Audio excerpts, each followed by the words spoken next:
semuanya, jumpa lagi bersama Via Tania Channel.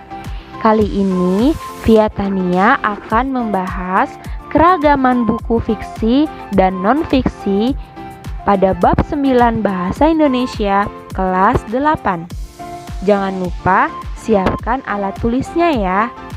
Mari kita simak bersama-sama. Poin pertama, menggali informasi dalam buku fiksi dan non-fiksi. Dalam keragaman informasi dapat kita temukan melalui buku fiksi dan buku non-fiksi. Buku fiksi adalah buku yang berkaitan dengan karya sastra. Kemudian, buku non-fiksi adalah buku yang berkaitan dengan ilmu-ilmu pengetahuan.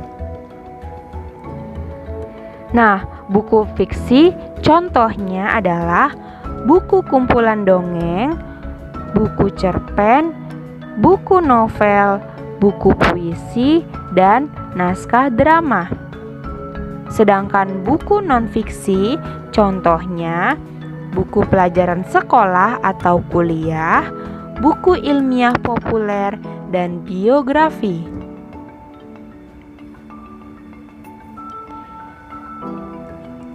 Kemudian, informasi buku melalui indeks. Jadi, ketika kita ingin mencari informasi dalam suatu buku yang kita punya, kita dapat lihat dari indeks tersebut.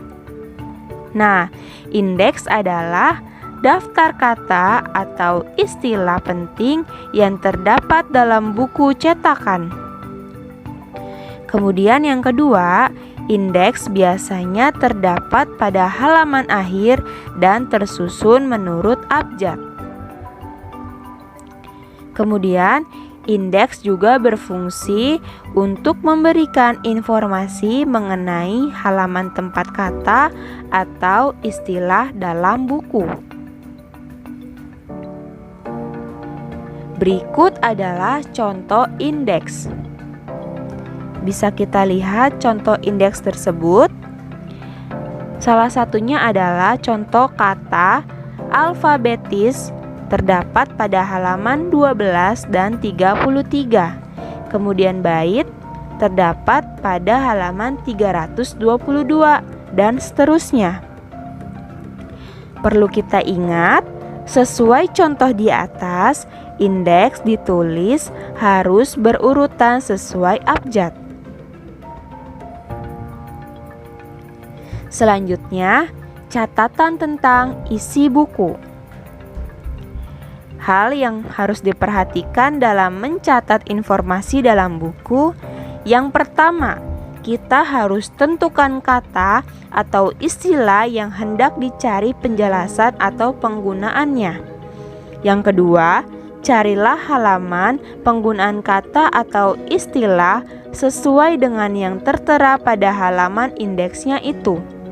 Yang ketiga, pahami penggunaan kata atau istilah itu pada halaman yang dimaksud. Kemudian yang terakhir, catatlah bagian-bagian penting dari pengguna kata atau istilah itu. Poin kedua yaitu menyajikan peta konsep dari isi buku fiksi atau non-fiksi. Nah, apa sih yang dimaksud dengan peta konsep itu? Jadi, kita bisa menyebutnya peta konsep sebagai mind mapping. Artinya, ketika kita membuat peta konsep, kita akan mencatat tentang pokok-pokok isi dari buku tersebut secara singkat, padat, dan jelas. Sehingga catatan yang telah dibuat akan lebih mudah dibahas kembali dan mudah diingat. Apalagi dibuatnya dengan menggunakan pensil warna ataupun spidol untuk menghiasi catatan tersebut. Nah, berikut adalah contoh peta konsep buku non-fiksi. Di sini saya membuatnya bermacam-macam bentuk ya. Ada bentuk persegi panjang ya, bentuk elips, kemudian ada tanda panahnya dan juga garis. Di sini adalah contoh peta konsep buku non-fiksi atau buku pelajaran. Saya memakai materi puisi yang di dalamnya terdapat pengertian, jenis puisi, kemudian unsur pembangun puisi. Di situ juga dijelaskan apa sih pengertiannya, kemudian jenis puisinya bagaimana, dan unsur pembangun puisinya seperti apa.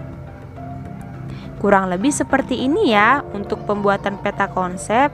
Jadi tergantung selera kalian ingin membuat peta konsep seperti apa. Nah, kemudian yang kedua, di sini adalah contoh peta konsep buku fiksi. Jadi, buku fiksi di sini saya memakai karya sastra naskah drama. Nah, untuk peta konsep buku fiksi, kita buatnya berdasarkan alur dalam cerita tersebut ya. Jadi berbeda dengan buku non-fiksi. Kalau buku fiksi lebih ke alur cerita yang kita jelaskan. Kemudian kita bentuk lewat berbagai bentuk-bentuk seperti persegi panjang ataupun lingkaran ataupun garis-garis. Jadi dibuat sekreatif mungkin, tergantung selera kalian.